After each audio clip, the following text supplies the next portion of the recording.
Hey Health Junkies, Dr. Krause here. Just wanted to jump in and let you know about a new feature that I'm adding to the podcast. It's the ability to ask me questions. I've had a ton of folks tell me that they would love for me to cover their questions on the podcast, so I'm going to do it. So each week I will be adding a couple of questions that I'm going to answer to each of the podcasts. And if it's a juicy enough question, I just may dedicate a whole podcast to it. So if you're interested in asking a question, head on over to my website at drjkrausend.com. Check out a blue button on the right-hand side that says Ask a Podcast Question. Hit me up there. Or you can also access the button through my podcast notes, also on my website. So head on over there, ask me some questions. I look forward to answering them soon. All right, let's get on with the podcast. Hey, Health Junkies! It's time for The Health Fix.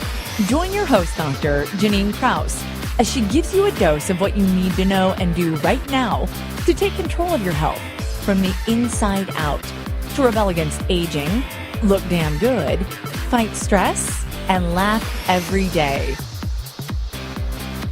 Hello there, Health Junkies. Welcome to another episode of The Health Fix. I'm your host, Dr. Janine Krause. In today's episode, I have a total treat for you. I have a gal who is a pal of mine who's been working with me for a couple years now since I moved here to Tacoma, and she is fabulous. So what is this all about? Her name is Nicole Connelly, soon to be Nicole London, and we are going to talk all about emotions and how we trap those in our body, and how a lot of us are dealing with a lot of emotional trauma that breaks our brains and our bodies. And so we have tons and tons of pain that's stored in there. We have chronic issues and we're not getting rid of them because we're not dealing with the root of the problem.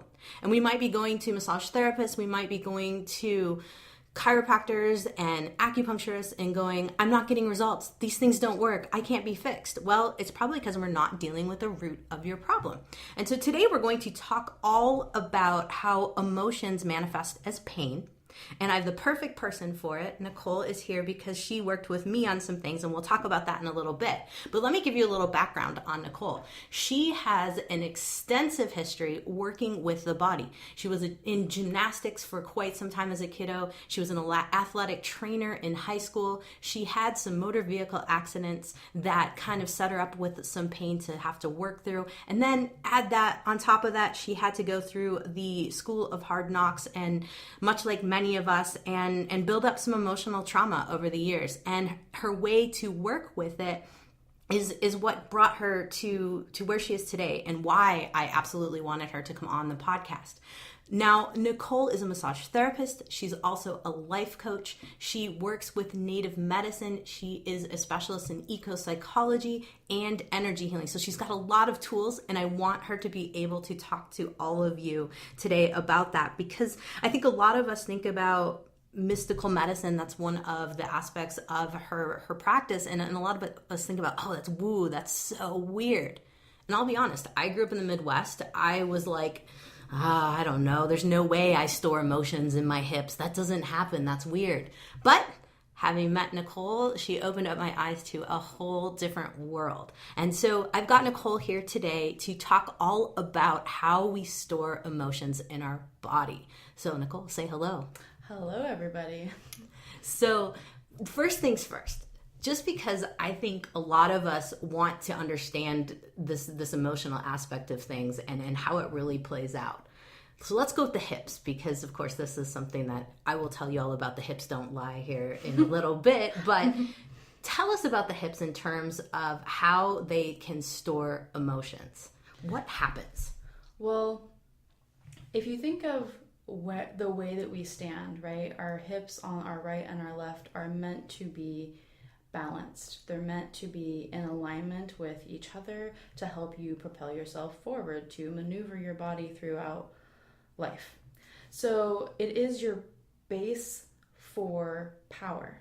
It is the place where you pivot yourself emotionally, physically, sexually, through your creativity. Like your first and second chakra are all about like your survival, the way you would run away from something, or the way that you would clamp down, or the way that you would birth something into new life. All of that comes from stored in this like lower hip girdle. So the right side of the body is the masculine. It is the part that moves us forward in life. It propels us forward. It's linear. It's forward focused. The left side is the feminine. It is the receiver side. It is the side that we take in, we pause, we reflect, we listen to our intuitive senses around those things. And together they're meant to kind of work in harmony, just like the yin and the yang. Yin and the yang, however you want to say that. So tomato. Right. So when, let's give an example. Say you're struggling moving forward. I have a client right now who is having to leave her home because there was a trauma incident that happened in her home. She's having a really difficult time leaving because she feels like she's being forced to emotionally. So her right hip right now is so stuck because she doesn't want to move forward. She feels helpless and out of power. So she's completely locked up in her right hip because she doesn't want to move forward. It's like a stance inside of there, and it's causing this emotional stirring in her body and imbalances all over. So as we were working on her hip around that particular issue, we were able to assess the amount of trauma that was being stored in that part of her body, and she did a huge emotional release when we named it.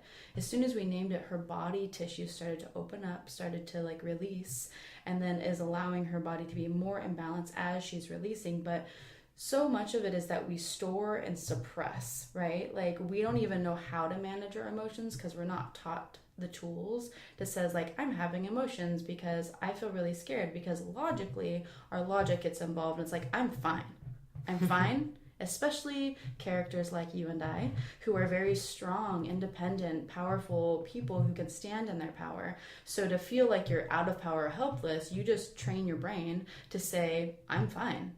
Right? And then you keep moving forward. But that's also a trauma response, because that puts you in your fight, your flight, or your freeze space, and you're kind of lying to yourself, right? Because you don't want to emotionally feel what happened. For her, her house got shut up by a drive-by. They were there, they were almost hit, right? So it's a really clear example of like, something's happening. I feel the need to move away from that type of fear of not feeling safe. And that's been stored in her right side hip, and then also in her low back, and then also it's affecting the rest of her body. So this one particular incident that her logic is saying she's fine with, her body's saying that's not true. So then your body will shut you the F down. And Absolutely. so if you're not willing to listen to your emotional body that says, I need some space here to feel what I'm feeling, your body will say, okay, I will knock you out until you listen to me. It's kind of like a tantrumy child that doesn't get attention. And so our logic adult brain will turn on sometimes and will shut down the emotional brain, but that's also shutting down the feminine aspects of who we are as people, which we all have both of those aspects of masculine and feminine, and they're needed. But if you indulge one side, you become imbalanced. Just like if you were to only ever work out one side of your body and let the other one kind of just flip around, you're going to be walking in circles, literally, or causing harm to the rest of your body just by the repercussions of repetitive stress and all those different things. So the same thing is true emotionally. If you're only ever practicing plowing through life because that masculine energy is just taking over because that's how you've gotten through, then the left side doesn't know how to catch up. It doesn't know how to build its emotional resilience. It doesn't know how to build its physical resilience to support that thing. So as soon as we were able to walk into that space with her, her body started to let go. And then from that space, she just broke open. And a lot of people don't want to get that vulnerable with themselves, let alone with somebody else in the room holding space with them. But a lot of times we can't recognize those things unless we're trained to look. Mm-hmm. And because I've experienced so much trauma in my body, physically, sexually, emotionally, then I've also worked with so many people over time that have experienced that and been trained into the epigenetics, the neurobiology, the physical responses. But a lot of this was like case study. Like a lot of it was like, oh, somebody tells me, like the same thing you were saying, like somebody tells me emotions are stored in my body. I kind of think it's BS. Right. So the only way I can figure out how to find my truth is to experiment and to case study myself and every single person around me, and just started asking a ton of questions. And for 7 years, I case studied the emotions because I was so curious and really wanted to push into what is this sense of the body beyond the third dimensional aspect of us. Like, what is the rest of us? And so that was where the curiosity got piqued. And that was where I started to really dive into following the emotions and letting them teach me how to love the body better. So I love that. And those of you who are listening to us and going like, I don't know about that. I had a situation, Nicole and I were working together at a spa here in Tacoma, and I was having a ton of hip pain and low back pain to the point where it did knock me on my butt. I was bent over, stuck in a 90 degree position. Some of you might be able to resonate with that, where your pain is literally stood up and made you take notice, where it halts you. You can't do anything. You can't work. You can't function. I know this happens to so many people where they get locked up and then they're like, oh crap, what do I do? It's like your body screaming out like, hey, pay attention to me. For me, I'm right-sided. All the time. I always have right-sided pain, whether it's my right hip, whether it's my right side of my back, whether it's my right ankle, or whether it's my right shoulder. And so I'm thinking a lot of people might have been listening to Nicole saying, I always tend to have pain on that one side. What would that go with? Would that go with kind of how I was talking, how you were saying about the masculine energy on the right? And if someone has pain all the time on the left side, would that go with their feminine energy? Or how do you explain that to people? Yeah, so, and I know it's really strange to think of the way that we stand in our body, that we hold both of those energy, and that somehow our body's split in half. And but if you think about, a lot of our culture is right side dominant. We were trained into that. But think of our culture. Think of what type of energy our culture is very trained in. It's very patriarchal, very masculine, very linear, very mathematical in a particular way. And so we were all trained into the energy of the masculine without even knowing that we were lopsided. You know, we can look at our culture right now and see how lopsided that's starting to look, you know? So when it comes to the left side of the body and the feminine, it's a little harder to understand. The masculine, that kind of makes sense, right? But the left side, with the feminine being the receiver side of things, so much of what I see that's pain on the left side is people who have a really good time giving in the world, who have a really great time wanting to be the rescuer in the world, doing all these things externally, but they don't know how to receive. They don't know how to ask for help. They don't know how to be vulnerable in relationship or in their business. They don't know how to self-promote. They don't know how to brag about the amazing things. Like we're a little trained in self-deprecation, right? Or self-exploitation. And there's not this balance in the middle of like healthy self-care and self-love. We are not trained into that either. So the left side has so much to do around how we participate with ourselves in our emotional space within the context of the world. It's how you interact. Are you taking on too much? Are you overburdening yourself? Like, are you like, yeah, everybody give me your burdens because somehow I think I'm going to heal the world this way. And I also just don't want to look at my own stuff, right? Because if I'm helping everybody else heal, then I'm doing my part, but I'm not addressing the deepest core problem, which is my own vulnerability with my own pain and my own healing. And so much of the left side of the body has to do with that. And I'm sure people can resonate when they listen to like every single person that I've had come into my office that has chronic headaches on the left-hand side, or chronic hip pain on the left side, or chronic feet pain. A lot of it has to do with like, are you bringing in the resources that you need to your body?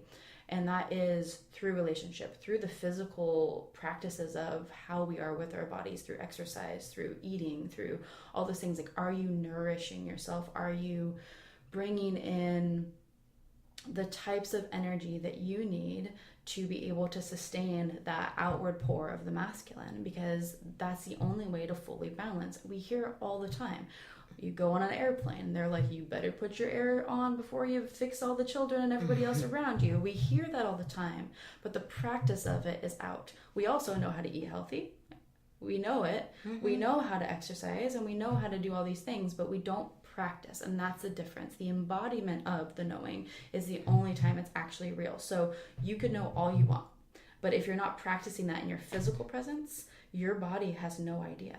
It has its own memory. It has its own repetitive things that it does. And unless you learn how to let your brain and your body work together, it's not all the way real for your presence in the world. I love that.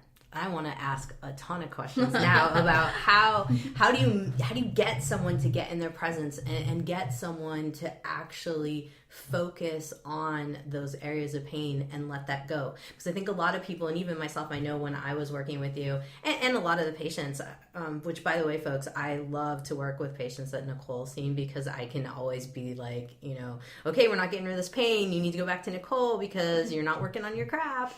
But that being said, I think it's really fascinating to me to know how to unlock those blockages that you have emotionally in terms of whether it's shoulder pain, whether it's neck pain, what a headache, whatever it may be.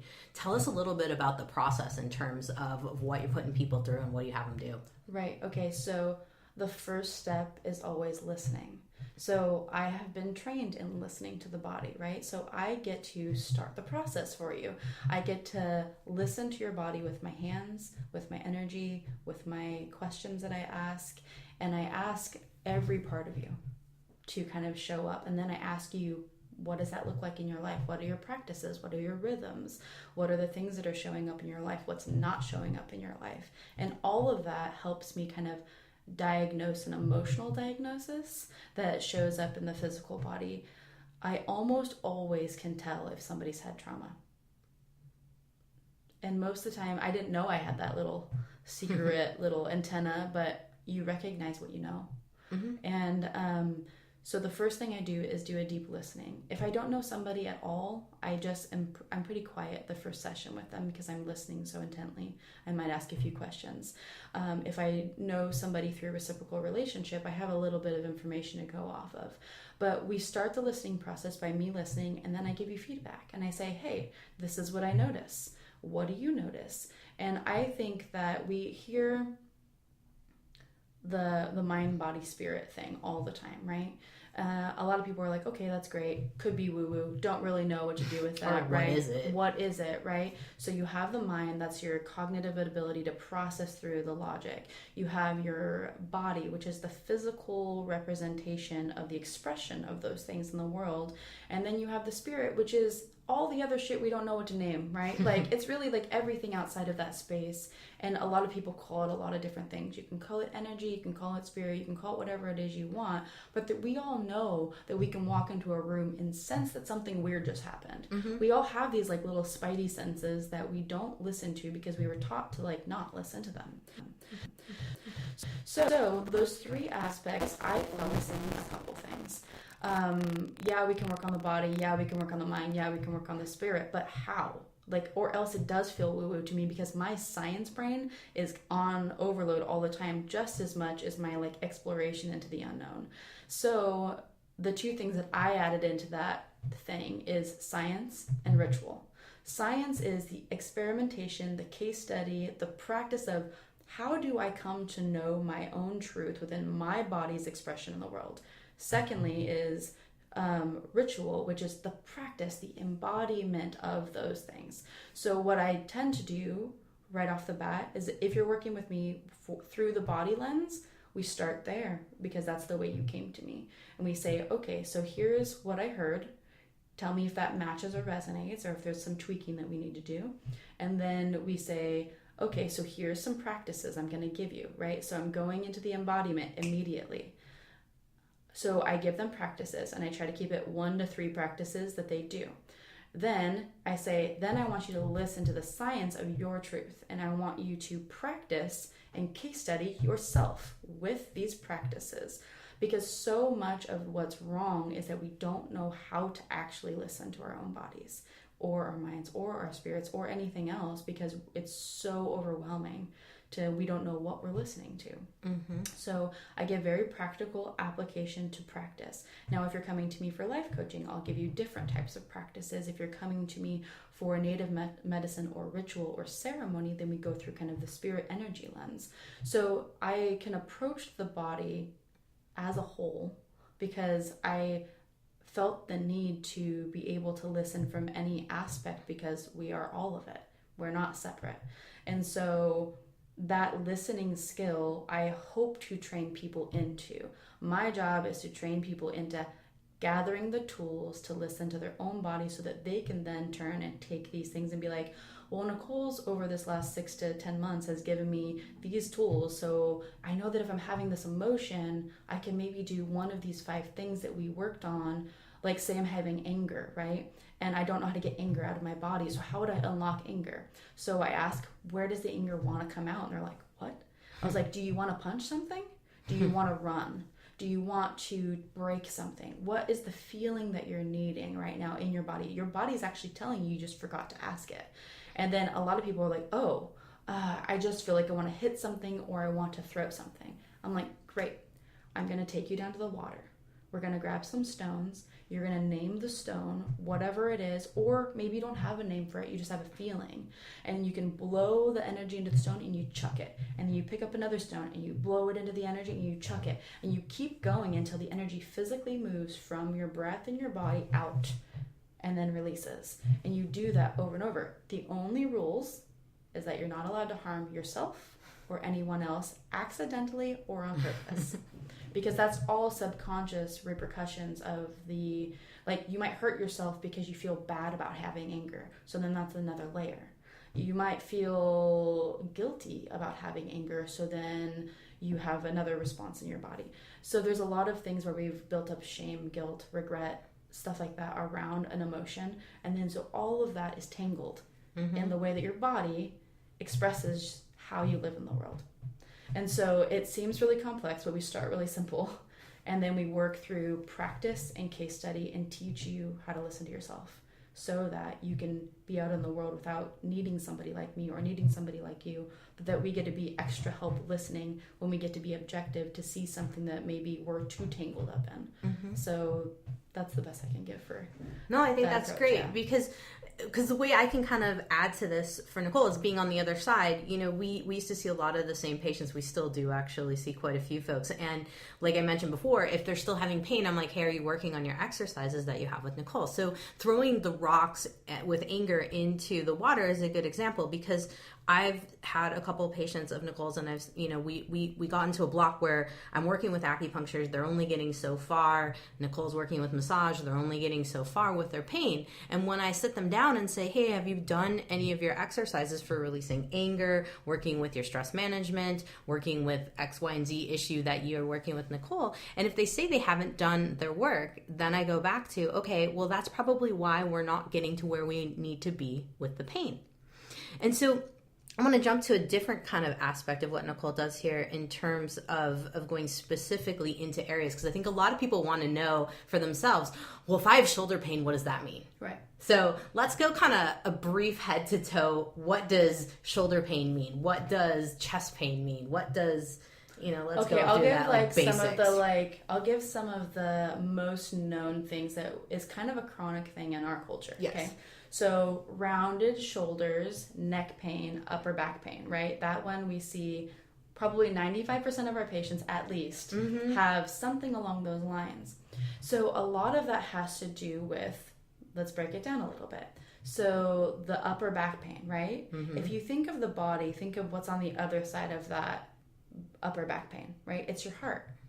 So with closed in rounded shoulders, there's this deep protection of our heart that we're looking at. So there's some fear associated with that. Also a lack of strength. So the physical side is that your upper back is collapsing into this particular repetitive stress, because a lot of us are at computers or bent over a patient or doing these different things. So we're doing a lot of forward motion. So the physical side is that we have repetitive stress and these like overactive motions, right?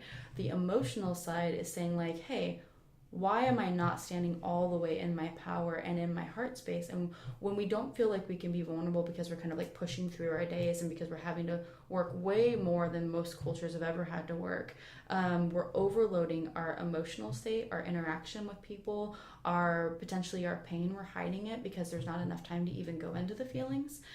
So a lot of that is emotional blocks. And a lot of people think like, well, I haven't had any big emotional trauma, so why am I blocking my heart? Like, that doesn't make sense. It's like, it could be as simple as like, I didn't listen to myself to rest this week.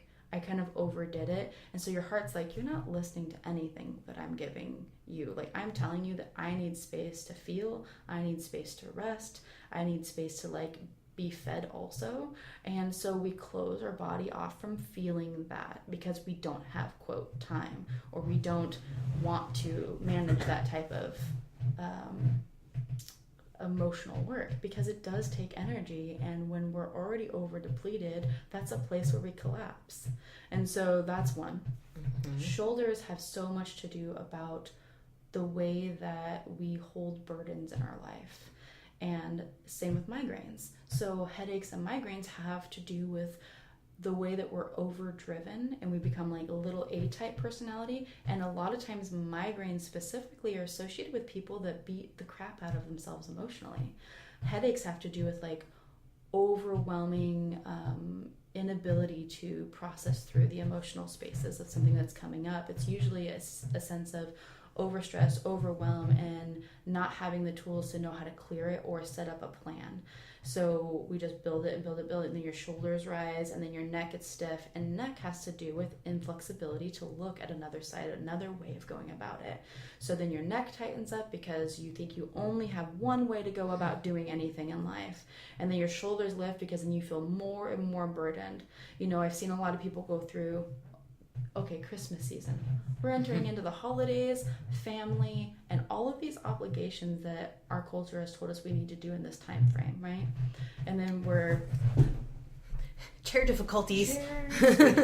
And so I start to see a lot of people coming in with migraines, a lot of people coming in with shoulder pain, a lot of people coming in with upper back pain, because they're starting to feel like they feel helpless. They don't feel like they get to control the way that they express their love right now, their finances, all these things, and it starts to trickle into their body. And so that shoulder burdening, so say you're having a lot of stuff on the right side, it's like feeling either over guilt or obligation to outpour too much when you don't really have it. The left side might have so much to do around, there's nothing that really that you're going to be receiving. Maybe you don't have family. Maybe you're in traumatic interaction with your partner or children, or a lack of those things, or home, that you don't have a sense of home. Those things, then your left side could be really starting to break open or feel really kind of scared to even try to experience that thing right now. It's like you're grinning and bearing to get through the season. Mm-hmm. And so all of those things wind up, and then we create a lot of tension in our physical bodies. We don't feel good. We end up getting really sick during the season. We overindulge in sugars and events and energy output. All of those things will filter into the body, and then the body's expression usually is, you're not giving me rest, I'm going to give you the flu, I'm going to give you a cold. And then you see these massive spikes of all of that during the season, and it's all tied together. Mm-hmm. So yeah, no, I mean, it makes perfect sense. It makes perfect sense in terms of us wearing ourselves down. I mean, that's classic for a lot of people. Mm-hmm. And a lot of us, I think, just plug through because we're really good at pushing our emotions away. And some of us, I don't think we even can feel emotions anymore. I've almost came to the point where I feel like a lot of people are so good at hiding emotions that they come in my office, they're completely locked up, like their neck muscles. I'm sure you felt this, like you can't even move their muscles. You're like, it's pure concrete on your neck and shoulders. And that's, you know, those are, if anyone's out there has really rock hard neck muscles, that's not a good thing. You need some help. Right. But yeah, these are the things that can be some serious issues. Now, I've heard a lot of terms of what people say emotionally wise in terms of low back pain and knee pain. Mm-hmm. Do you have any insights into telling us what low back pain emotionally might be and what knee pain emotionally might be? Right. So low back, so much of us have that too, right? And think of like what we talked about with the hips, like the place of power, right? But the thing right above the hips is like our family ties and our financial ties. So again, coming off of the hips from that survival space, when we have a lot of fear around finances or stress around finances, whether it's a lot or a little, or you're playing really risky in the stock market, or some big thing just came up and it took all your savings, or you can't ever get ahead, that low back is going to experience the weight of the spine, which the whole spine in and of itself is about support, right? So the low back is how you support yourself, how you feel supported by others. And so that kind of space, it's holding the pivot point between that and your power, right? So the first sense of like the survival and the support system is our place of belonging and our place of expressing our own survival in the world and our way of taking care of ourselves. So whether we feel taken care of, whether we feel like we're taking care of others, or that we can take care of ourselves. And so there's so much that ties into, and think of on the other side of the spine, right? You have your belly, and your belly stores so much of your emotional space, your young self, specifically all of the emotions you've ever felt in your whole life.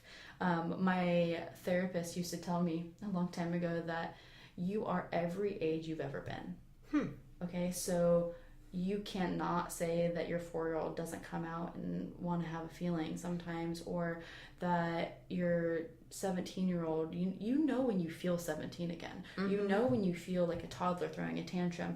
But all of those are just emotional aspects of some part of you that has experienced the world.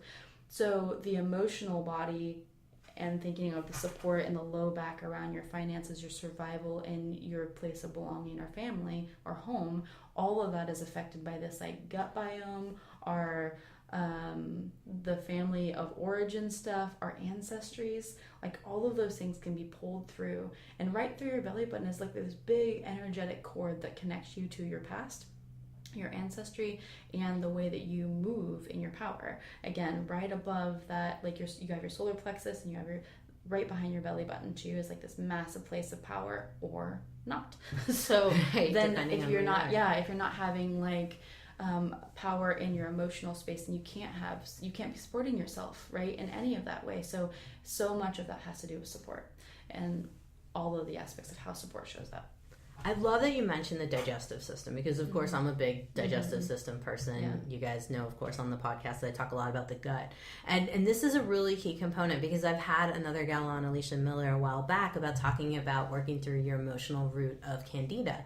Because a lot of us will go after, multiple treatments of killing bugs in your gut and doing multiple detoxes and multiple fasts, and they still have the same symptoms. Right. And your gut, I mean, obviously there's 95% of your serotonin there. There's so much connection with the gut biome and emotional factors. And I really truly believe that a lot of people do not hang on to good gut bacteria because they're so emotionally in knots or super weak behind their belly button area. Right. Well, I mean, case in point, my side, right? Like I have all of the things she just said, and have been working through listening to the complex layers of that gut biome work, and what does it really mean to listen to that part for my well-being and happiness. So it's only very recently, through a lot of cordyceps, antifungals, anti-sugar things, that I'm holding my gut biome in a totally new way, but then I'm supporting myself emotionally in a new way that I haven't done too. So together, those things have been working in support with clearing the holding patterns. And I know that I experienced an emotional trauma last October that pushed my body into that candida space again, because I had cleared it years previous and was able to work through that, but then an emotional trauma arose. And then my body started to gain weight, started to bloat through. I started to crave the things that felt, quote, comforting. And I wasn't even eating poorly. I eat pretty well no matter what. But my slight variations of like, I had gluten-free bread today instead of I didn't have any of that, would affect me so much. But my emotions were seeking to be fed. And yet I'm choosing to feed my comfort through something else. So say I caught it before I did, right? It took me about 5 months to actually hear it, because I was in my emotional space. And so I had gone numb, to the feeling that I needed to like look at because it felt so overwhelming. And then once I realized like, oh, I've done that thing again. Even I, after working with it, after all of these years, it's still easily to get caught because you'll be focusing on something else. Mm-hmm. And so then I had to sit with my belly, and I laid on the ground and I put my hands on my belly and I was like, hey, I just actually haven't asked you what you need. And so I laid there and I just listened, and I just did breath work, and not in any specific way, just let my belly breathe. Like let it fill up and exhale, and ask it where the pain was, ask it what it wanted. And it was very clear. It was like, I want less coffee. I want no sugar. I need a cleanse that feels like it's for me, not against me. And so then I was like, okay, so I did a 30-day cleanse for that. But then after that, I was like, okay, so that initial layer is kind of adjusted. Now what do you need? You know, you have to pause again and say like, okay, so that was this layer, but then what? So then I asked it again, like, what do you need now? And it's like, now I need to rebuild. Like I need the things that I don't have, which is like digestive enzymes, prebiotics, probiotics, some superfoods, and foods I don't have to digest so harshly. So I started using Shakeology because they have the cordyceps stuff in there with MSM and all of these pre and post prebiotics and probiotics and the enzymes that I need so desperately. And so now it's like rebuilding that space, and now my emotional resilience is so much stronger too. So it's like, it's not that you don't have to do the physical work, it's that you have to realize how intertwined they are, and that at moments the physical is what's needed, and at moments you need to sit back into the emotion and maybe feel. I had broken down and cried some of the stuff, and as I did the cleanse, my emotions started to arise because I let them, because I wasn't shoving it down with numbness and emotional suppression. So it's like they go so hand in hand. I like that you went through your whole story. Thank you for sharing that, because I think it's really important for people to understand that you often go to a massage therapist or an acupuncturist or chiropractor, whatever it may be, and you go, fix me. Doc, fix me. And I'm always like, well, that's a lot of pressure, you know, because it's not all, it's two-way street. And this is something that Nicole says to her patients all the time, like, I can't fix you by myself. You got to help me. And it's something that I do too in terms of working with my patients, because that is one of the most important things to think about, because our bodies have needs. We don't listen to them. A lot of times, yes, if we hurt our back or we have issues with our core, I like that the belly's in the front of our spine, and in particular our low back, because not only does core work mean, do your planks and whatnot, but core work means like work on yourself to the core. Yes. And I think one of the coolest things that Nicole does that I want to segue into is that she works with a program that she created called Aligned with Purpose. And this struck me probably, it was like a year ago, I think, that you were bringing this out. And it struck me because at the time I was leaving the business that I had and starting my own business. And I was trying to think of who am I? What am I trying to do in life? What is my purpose? What is my vocation? How do I separate those two? How do I entwine those two? What do I do with myself? And at that time I had a lot of pain. And I think a lot of people that have chronic pain issues, whether it's neck, whether it's shoulder, back, whatever, you name it, it's because you're not living your purpose. And one of the most important things that Nicole always mentions about purpose is that it's not your vocation. It's not, what you feel like you need to do for your job. There's something more to you than your job, or more to you than what you're called to for your career. And I'd love her to talk about that, because she has an amazing program to work with helping folks to align their purpose and get themselves put together. So I want you to talk a little bit about that. This is my favorite thing, because one, I don't feel like I actually created it. I felt like it just like poured into me. That's cool. Because I had slowly gathered some of these tools over the years through various different trainings and education and like moving my stuff that I needed. But there was this one day where I was trying to say like, okay, so how would I express the next like layer, this threshold that I'm walking through? Like, how can I re-express who I am right now? Because I was going through a massive change of who I was. And I was just typing out kind of an outline. And then I feel like my fingers just took over. My brain went away. I went into this space of flow, and poured out of me came this thing. And I felt like oh, this is a really important gift, because I had never put them all together. So I have for years I've been working on like manifestation, goal setting, so the very practical and the energetic side of it too. But then also, I don't know if you guys know who Danielle Laporte is, but she works on like the core desired feeling stuff, right? So I've been practicing that stuff for a long time. I've dove deep into the concepts of how do I create my own value systems in the world, and then what does it mean to live with integrity, or what does it mean to live with these different things. And then I've also worked with like what is my mission in the world through my business, through my purpose, through all these things, but what is the difference between all of these things? Like, we talk about this specifically in business, we talk about these things a lot, like what's your mission, what's your values, what's your purpose. But like you were saying, I think so many people get caught up in like, I just don't know what my purpose is in life. And I just vomit a little in my mouth, because I feel like when you connect your purpose with your vocation, you shut down your ability to live into that every single second of your life. So if I was to talk to you, Janine, and was like, who are you? And I'd be like, I have no freaking clue. Right. And that's most people's truth, right? They don't know who they are without saying, well, I'm a naturopathic doctor and I do acupuncture and I do this and this and this and that. They start to explain what they do in the world, right? Right. So the language that came out through me is like, that's your expression. That's one of the expressions of a grander purpose that is you. What is your medicine in the world, and what is your gift that you're meant to express? Now, you should be able to do that when you're at the grocery store.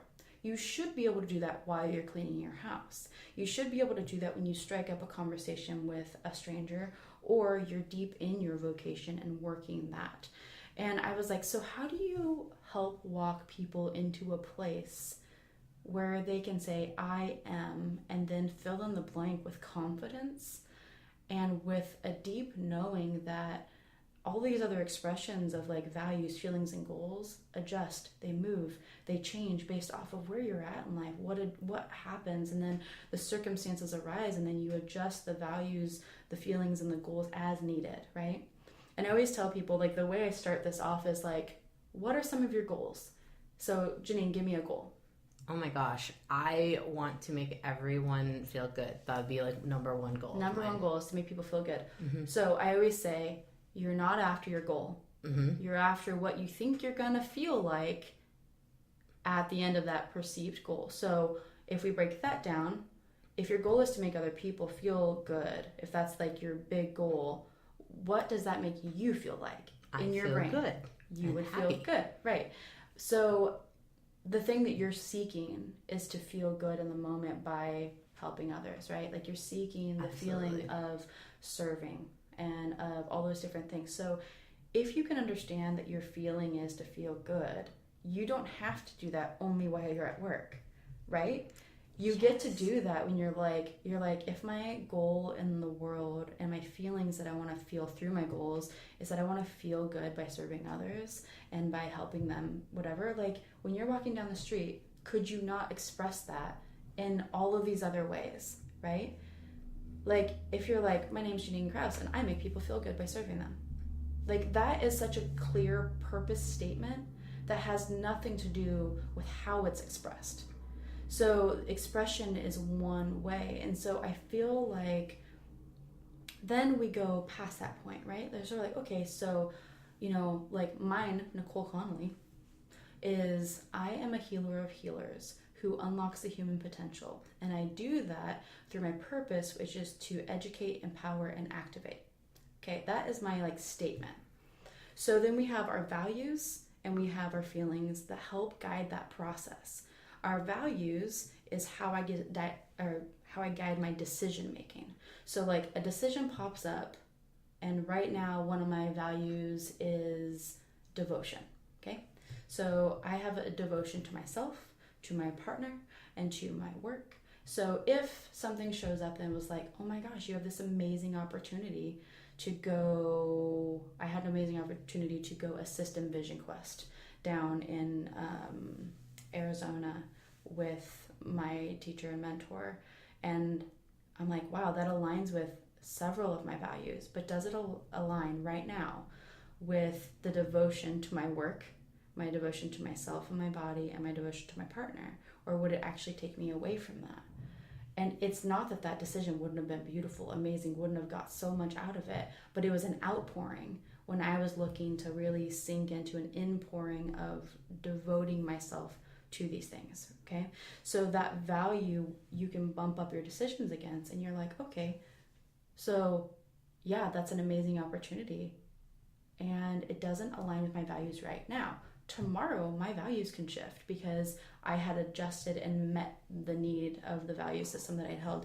Usually I notice mine shift about every 6 months to a year based off of how things adjust in life. But that's not true for everybody. Just some people need a value system until they can make a certain decision. And then they adjust their value system because they need to after that. You know, like they need to have a certain set of values to break from a relationship that's been really unhealthy. But then as soon as they break from the relationship, they need to adjust their values so that they know how to support themselves in that next period, right? So, but we think like we lock into a value and it's like the 10 Commandments, you know, like it's like this is everything I have to do. And then when you go past that, it's like your feelings are the thing that help you stay in alignment with your core desires. And those core desires are those feelings that you're hoping you're going to get from the goals you think you're setting. Right? And so your purpose is how you express your mission in the world. And your mission is that I am statement. And I call it a mission mantra because then it feels much more meditative and an I am thing and not an I do thing. Right. You know, so I think that overarchingly is the system that, and again, I approach people through various levels with this. Like we can start with a certain thing because some people know parts of this but don't know all of it. Sure. And so when you get to put it all together, it becomes this really powerful action statement.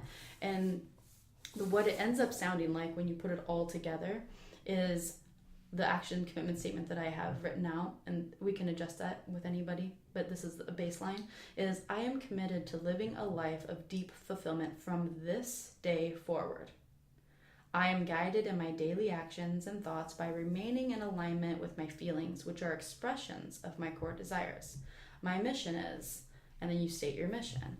I express that mission through my purpose, which is this, and you say those things. That's the little thing I gave you earlier.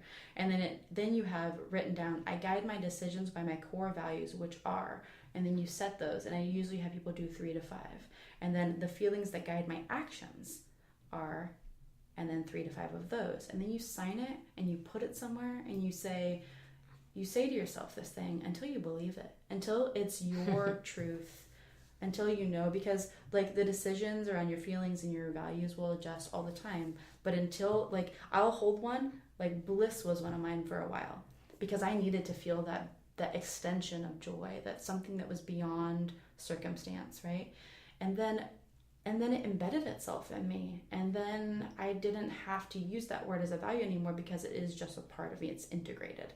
And so then I've been able to adjust those things. And so, but that beginning statement that says like, I am Nicole Connelly and I'm a healer of healers who unlocks the human potential. And I do that through my purpose, which is to educate, activate, and empower. I can say that. And that means I can do that anywhere, right? Like that's just who I am as a person in the world. And that's the thing that I feel like is missing for people. Mm-hmm. And I feel like, can you imagine walking through your life and that is who you know you are? Like you stand in a totally different way. You are in your body in a different way. You engage the world in a different way. And I think that re-engages the power to listen to the rest of you because you trust yourself. Mm-hmm. You trust that you're in alignment with what's true for you. And then I always say like, and it doesn't have to be this rigid, hard thing. It's like, oh, I don't feel in alignment today. What could I do? What's a practice or a ritual I can create in this moment that could help realign me? I just call it course correcting, right? Yeah. You're on a path. You kind of like follow a butterfly off, you know, and like you're like, oh, not on course, right? And so instead of having self-judgment, self-deprecation, self-hate, all you have to do is be like, oh, find a couple practices that'll help me walk me back to that space. And then once you know where that space is, you know when you're off course because you start to feel it. And when you start to really be able to feel the truth of your expression in the world, then it's just it becomes a very natural place to be like, that doesn't feel right. I'm going to feel, my goal is to feel good, right? Like you said, my goal is to feel good in the world. And so, but we each have this beautiful, unique expression that is our very own. And that we don't have the rituals of like the tribal, like rituals of like, I've done Vision Quest, I've gotten the opportunity to go do Vision Quest, to do these different things that help you to find those things. But in our current culture, in our modern culture, we don't have those same gifts. And so I help to create a lot of those things. I do death ceremonies. I am working on the eco-psychology part that I work with is about bringing us back into nature, because nature teaches us how to be in our body. Nature is another expression of the earth's body, who teaches us how to slow down, teaches us how to like listen, teaches us how to like breathe. We just naturally do all those things very differently when we're just in nature. Absolutely. Right? So it's its own prescription to teach us how to be with our bodies. And so everything's medicine. Everything is. Absolutely. I absolutely agree. Well, I really appreciate you sharing all of the aligned with purpose concept, because I think a lot of people really need to hear that. I need to hear it over and over and over again. I'm still working on my mantra. So for those of you out there that listen to this podcast, you guys got a real treat. Nicole is fabulous. And you can find her over at mysticalmedicinecoaching.com. Yes, good. And she has some private coaching sessions available for folks to work with her directly. You can find all that information out online. And I'm going to put a link, of course, in my podcast notes at drjkrausend.com, so you can check that out too if you didn't write that down, for mysticalmedicinecoaching.com.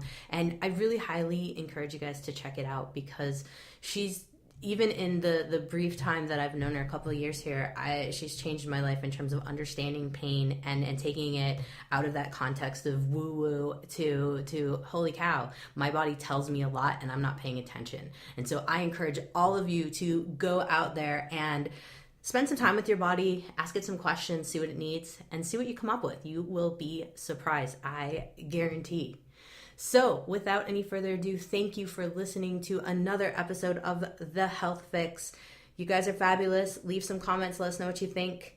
We will catch you next time. Yeah, thank you so much. Thanks for tuning in to The Health Fix, the podcast all about taking control of your health, rebelling against aging, and having fun every day. A lot of patients ask me, do you think I'm aging too fast? So I created an evaluation checklist for you to see for yourself. Plus, I created a resource guide to help you slow down the aging process right now. You can find it for free on my website, drjkrausend.com.